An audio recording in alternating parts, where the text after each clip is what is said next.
These democratic socialists at another of their conventions, they were told to make jazz hands instead of clapping, lest some delegates suffer sensory overload. This is who the Democrats are thinking of following. You know, Chuck Schumer ain't perfect, but at least he doesn't crumple into a heap when confronted with Chanel number 5. The Democratic Socialists talk about socialism like we don't already have a lot. Just the same question. How can you be soaking the rich and failing the poor so badly?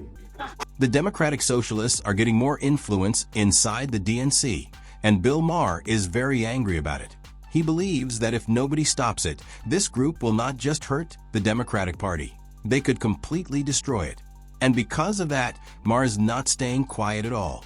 In one very intense and no limits episode, he went on a powerful rant where he attacked the idea from every direction. It was harsh, it was emotional, and it was very explosive. So hit that subscribe button, because this story is getting messy. It turned one of Latin America's richest countries into one of its poorest. Low wages, high inflation, shortages, outages, 8 million people fleeing. If you think New York can somehow reinvent this wheel, you're in for a rude awakening.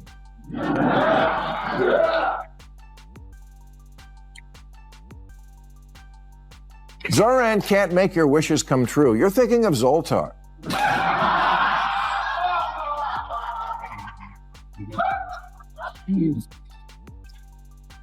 Democratic socialism is like a dating profile. Things look great until you meet up in the real world. According to Maher, Democrats and America in general should be very careful about supporting democratic socialism.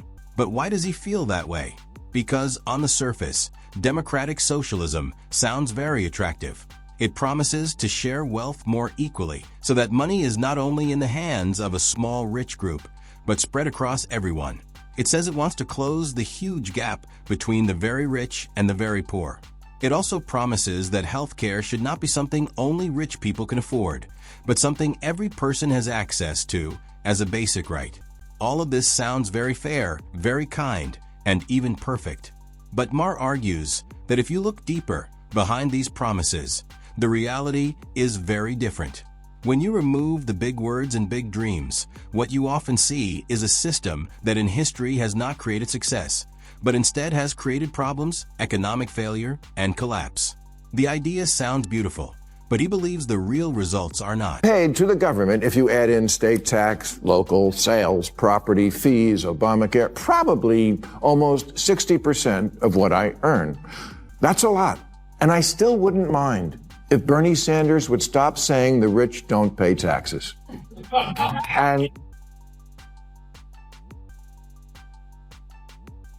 And while I'm sure the super rich with their army of accountants and corporate loopholes get away with murder, us regular rich people pay a shit ton of taxes. And who stands up and gives us a pat on the back? Nobody, that's who. Maher also strongly criticizes Bernie Sanders' popular message of tax the rich.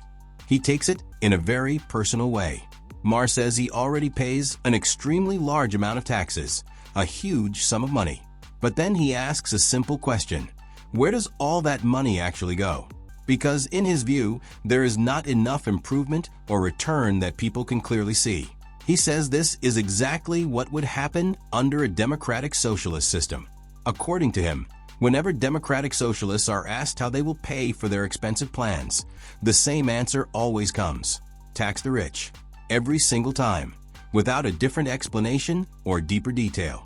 But Maher pushes back and asks a hard question. What happens to all the taxes that are already being collected? Where is the real progress?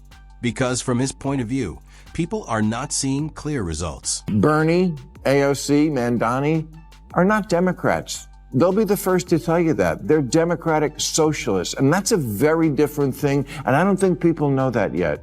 I don't think people realize we already have a lot of socialism. Social Security, Medicare, Medicaid, unemployment insurance, food stamps, veterans benefits, Pell Grants, COVID-era payments, farm subsidies, disability payments, Fannie Mae, Freddie Mac, corporate bailouts, and the jobs program that is building weapons the Pentagon doesn't even want. All that is socialism, much of it appropriate to soften the edges of capitalism. Maher also makes another argument that he believes is very important. He says that many socialist-style policies already exist inside America's capitalist system. Things like public schools, Social Security, Medicare, and public roads already show some level of shared public support. So, in his view, these ideas are already part of the system. Because of that, he does not believe America needs to completely remove capitalism and switch fully to socialism.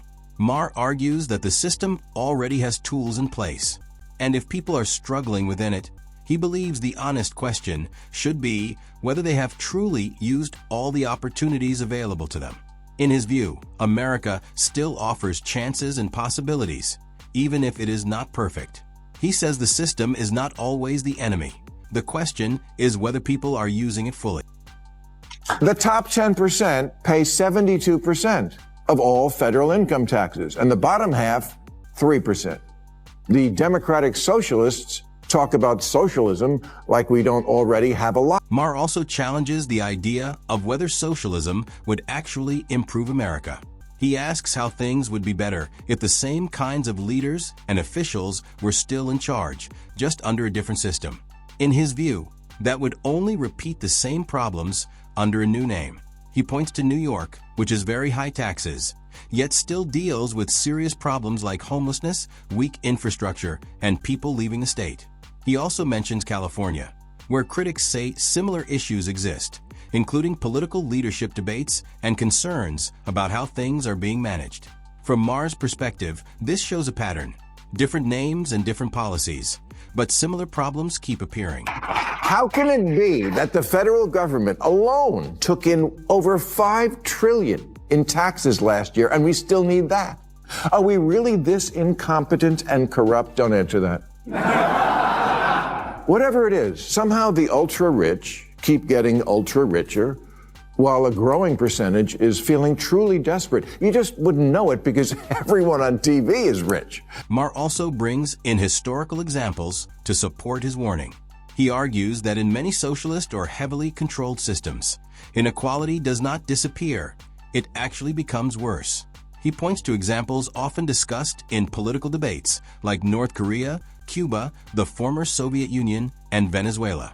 These countries are frequently used by critics to show what can happen when a system becomes too centralized or controlled. In Maher's argument, instead of creating equality, these systems often created situations where power and wealth stayed in the hands of a small group, while most people struggled with poverty and hardship. He uses this to support his claim that socialism does not always deliver the fairness it promises. The DSA are radicals about this concept, and radical economic policy is always ineluctably married to radical social policy. Their platform, for example, calls for completely open borders. They're for what Biden was doing, but more. You think you're going to win an election on that? This just seems like more extremism at a time when Americans are begging both parties, please, could just one of you act normal? Maher also warns about what could happen with immigration if democratic socialists gained more power. He believes the border situation could become even more open and less controlled. He compares this idea with current debates about immigration policies in the Biden and Kamala administration, which some critics already say have struggled with border management. Maher argues that if rules become even weaker, the situation could become far more extreme. In his view, removing enforcement and border controls would lead to a much larger increase in crossings, creating a situation the country might not be ready to handle. He presents this as a serious warning about future consequences. Half the country can buy access to concierge doctors, specialists, new treatments, personal trainers, nutritionists, private chefs, and whatever Gwyneth Paltrow is putting in her vagina. Maher also argues that when taxes become too high on wealthy people and businesses, they do not just accept it, they leave. He says this is already happening in states like New York and California, where companies are moving to places like Texas, Florida, and Nevada. These states are often seen as having more business-friendly policies. Maher's point is that money and business activity move toward places where they feel more welcome. He also says that too much paperwork, rules, and government restrictions can push businesses away. In his view, this is already happening, and it shows how economic pressure can change where companies choose to operate.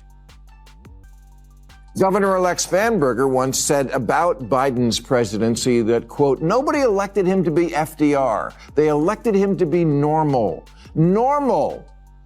You know, at this year's DSA convention, or as it's commonly known, Comic-Con, get this, you had to submit a photo of a negative COVID test to get in. In 2025. Yeah, no one wants to do that shit again. At the same time, Maher says he is not attacking the Democratic Party because he hates it. He says he is speaking out because he is worried about where it is going. He believes the party already made mistakes in the past by strongly supporting very extreme woke positions, which he says pushed away many regular voters. According to him, that led to political losses and backlash. Now he sees a new shift happening towards socialism, which he believes could create another major failure. Maher's frustration comes from watching the party move from one extreme idea to another instead of staying in a more balanced middle position. These democratic socialists at another of their conventions, they were told to make jazz hands instead of clapping, lest some delegates suffer sensory overload. And also, and I'm not joking, they were told not to be wearing, any aggressive scents. Please don't go into that space with anything that's like an aggressive scent, for instance, right? Because that's going to be difficult for people. Oh, for fuck's sake.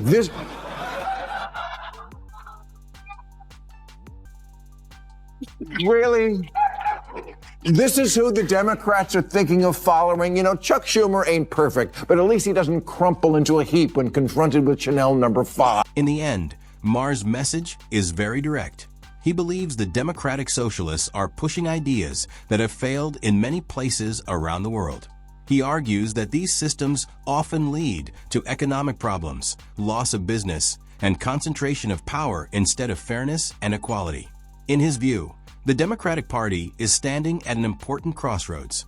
One path is more moderate and practical, and the other is more extreme and risky. Maher's warning is simple. If the party chooses this direction, it should understand the possible consequences clearly. And with that, the story comes to an end. If you enjoyed it, don't forget to like and subscribe for more videos like this. Thanks for watching, and see you in the next one.